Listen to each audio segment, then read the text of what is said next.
तो डेट आज की 7 अगस्त 2020। चलिए डिस्कशन स्टार्ट करते हैं करंट अफेयर्स का। आज का जो हमारा सबसे पहला आर्टिकल है वो नेशनल हैंडलूम डे के बारे में है, जो कि 7 अगस्त को ऑर्गेनाइज़ किया जाता है या मनाया जाता है। देखो 7 अगस्त के दिन की जो इम्पोर्टेंस है हिस्ट्री में काफ़ी अहम है, इसको हम आगे डिस्कस करेंगे। लेकिन पहले हम ये जान लेते हैं कि 7 अगस्त को ये कब से मनाना प्रारंभ हुआ। तो राष्ट्रीय हथकरघा दिवस जो है 2015 से प्रारंभ किया गया है इसका मनाना, और इस बार ये 6ठा एडिशन था और कपड़ा मंत्रालय के द्वारा इसको सेलिब्रेट किया जाता है। इस दिवस को ऑर्गेनाइज़ करने का जो उद्देश्य है वो ये है कि जो हैंडलूम बुनकर होते हैं, मतलब हथकरघा बुनकर होते हैं, उनके बारे में लोगों के बीच में सम्मान पैदा हो, लोगों के बीच में हैंडलूम प्रोडक्ट्स के बारे में जानकारी हो और वो अधिक से अधिक हैंडलूम प्रोडक्ट्स को परचेज़ करें, इसलिए इस दिवस का आयोजन किया जाता है। उसके बाद अगर बात की जाए कि 7 अगस्त को ही क्यों मनाया जाता है ये, तो 7 अगस्त को मनाने का एक इम्पॉर्टेंट प्रोविज़न इसलिए किया गया है कि 7 अगस्त 1905 को क्या हुआ था, हमारे देश में स्वदेशी आंदोलन का प्रारंभ हुआ था। स्वदेशी आंदोलन क्यों प्रारंभ किया गया था? बंगाल विभाजन किया गया था लॉर्ड कर्जन के द्वारा। तो बंगाल विभाजन के विरोध में स्वदेशी मूवमेंट प्रारंभ हुई थी कलकत्ता के टाउन हॉल में 7 अगस्त 1905 को। तो इसी दिन को हथकरघा दिवस के रूप में अब चुना गया है 2015 में गवर्नमेंट ऑफ इंडिया के द्वारा। राष्ट्रीय हथकरघा विकास कार्यक्रम की अगर बात की जाए तो ये 2017 में अप्रैल में प्रारंभ हुआ था और मार्च 2020 तक की अवधि के लिए ये कार्यक्रम चलाया गया था। इस कार्यक्रम का जो एम था वो क्या था?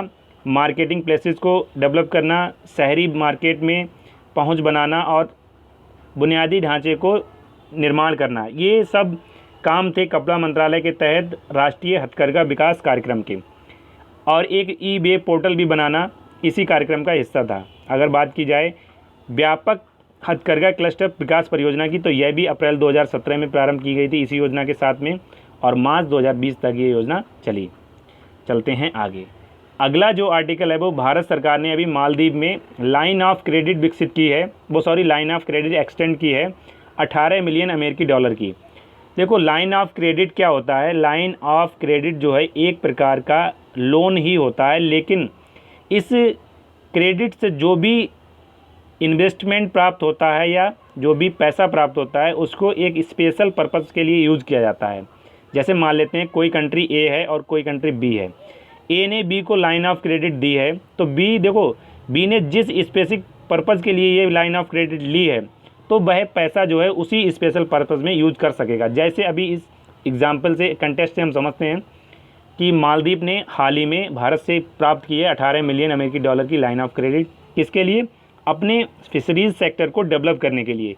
तो यहाँ पर एक देखो लिखा हुआ है कंटेस्ट में कि जमुना फुसी में 50 टन का एक बर्फ संयंत्र विकसित किया जाएगा मालदीव के द्वारा, और मालदीव इंडस्ट्रीज़ फिशरीज़ कंपनी जो है मिफ्को, इसके द्वारा मछली पकड़ने की जो भी फैसिलिटीज़ होती हैं उनका विस्तार किया जाएगा। और टूना एक फ़िश होती है, टूना फ़िश को भी पकड़ने के लिए कुछ पैसे का यूज़ किया जाएगा।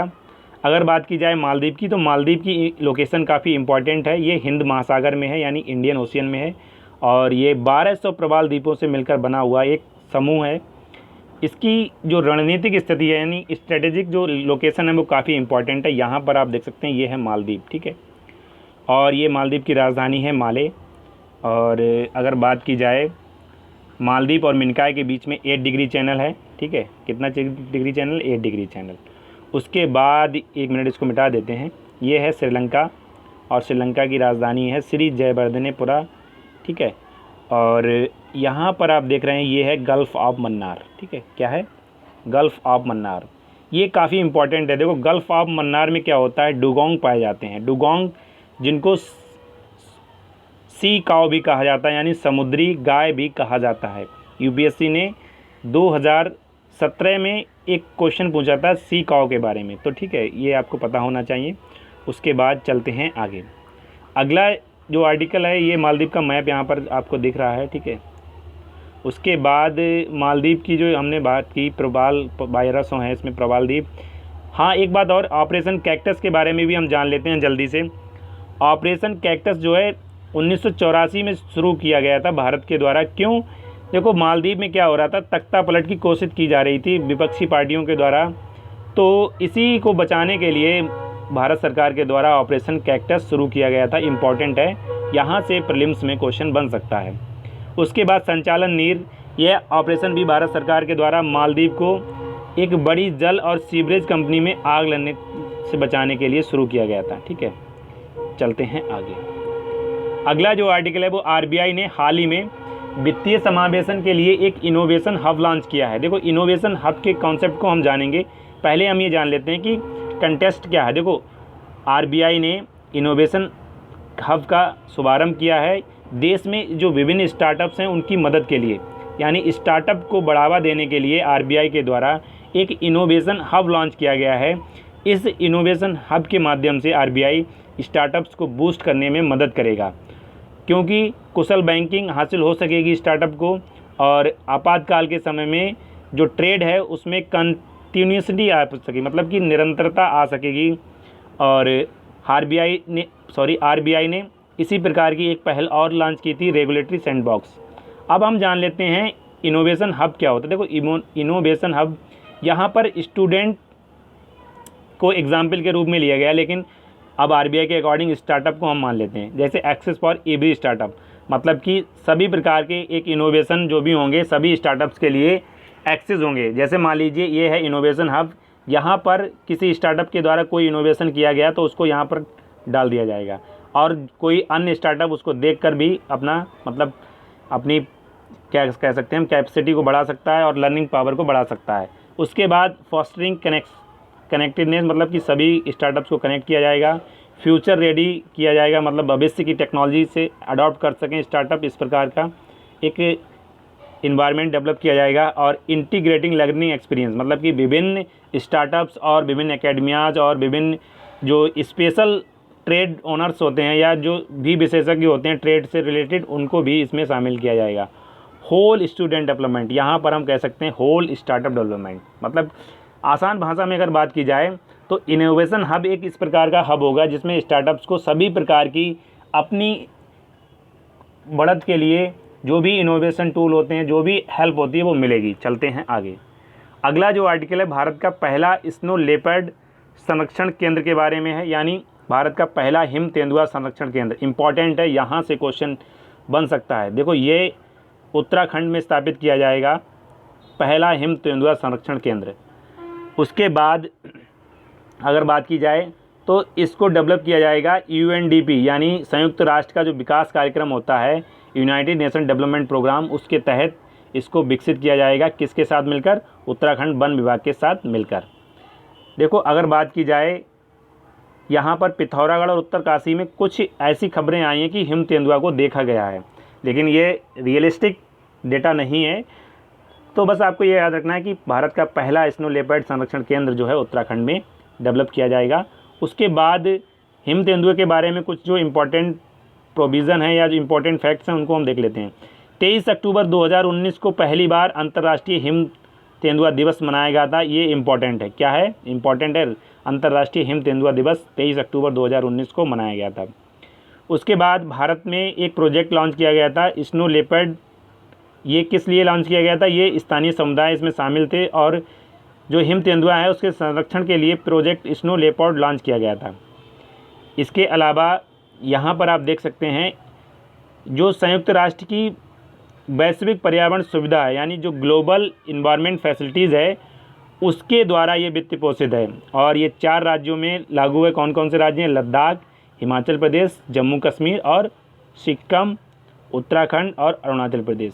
देखो, पहले क्या था, जम्मू कश्मीर सिंगल स्टेट था, इसीलिए यहाँ पर 4 राज्यों केंद्र शासित प्रदेश लिखे हुए हैं। अब तो ये ज़्यादा हो गए हैं, लद्दाख, हिमाचल प्रदेश, जम्मू कश्मीर, सिक्किम, उत्तराखंड और अरुणाचल प्रदेश। जो हिमालयी राज्य हैं उन्हीं में इस कार्यक्रम को लॉन्च किया गया है, जिसका नाम है सिक्योर हिमालयाज़।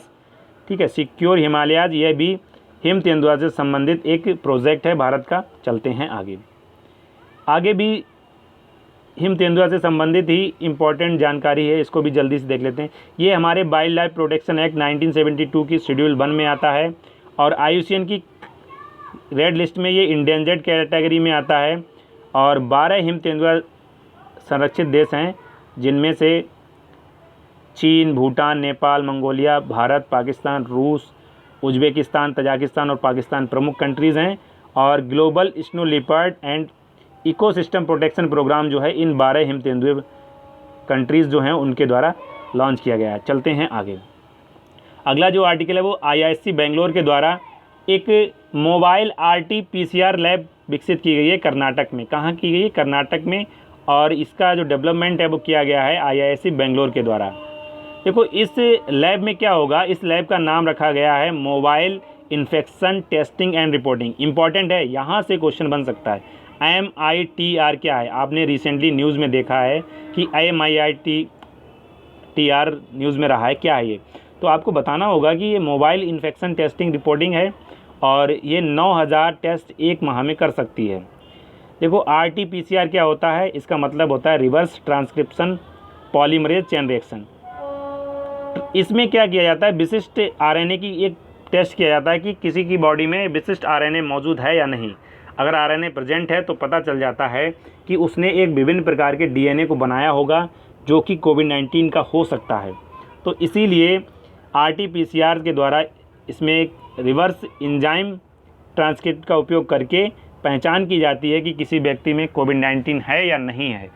अगर बात की जाए इस लैब की, तो इस लैब में देखो H1N1, TB, HIV और HPV इनका भी परीक्षण किया जाएगा। चलते हैं आगे। तो आज की डिस्कशन में इतना ही था। आज का सारांश अब देख लेते हैं हम जल्दी से। अभी तक हम मैच द फॉलोइंग करके सारांश को डिस्कस करते थे, लेकिन आज से हम वन लाइनर टाइप में सारांश को डिस्कस करेंगे। सबसे पहले कर्नाटक राज्य में बेंगलोर की पहली मोबाइल RT-PCR लैब शुरू की गई। इंपॉर्टेंट, सही है। भारत का पहला स्नो लेपर्ड केंद्र उत्तराखंड में डेवलप किया जाएगा। और हिम तेंदुआ को वाइल्ड लाइफ प्रोटेक्शन एक्ट के शेड्यूल 1 में रखा गया है। और 7 अगस्त को राष्ट्रीय हथकरघा दिवस मनाया जाता है। RBI ने वित्तीय समावेशन के लिए इनोवेशन हब लॉन्च किया है। और भारत ने मालदीव को 18 मिलियन अमेरिकी डॉलर की लाइन ऑफ क्रेडिट प्रोवाइड की है। तो आज की डिस्कशन में इतना ही। अगर आपको ये वीडियो अच्छी लगी हो तो लाइक, शेयर और कमेंट करें और हमारे चैनल ओनली सिविल सर्विस को सब्सक्राइब करें। अगर आप इस वीडियो की PDF डाउनलोड करना चाहते हैं तो आप हमारे Telegram channel only civil services से जुड़ सकते हैं। Thank you for watching.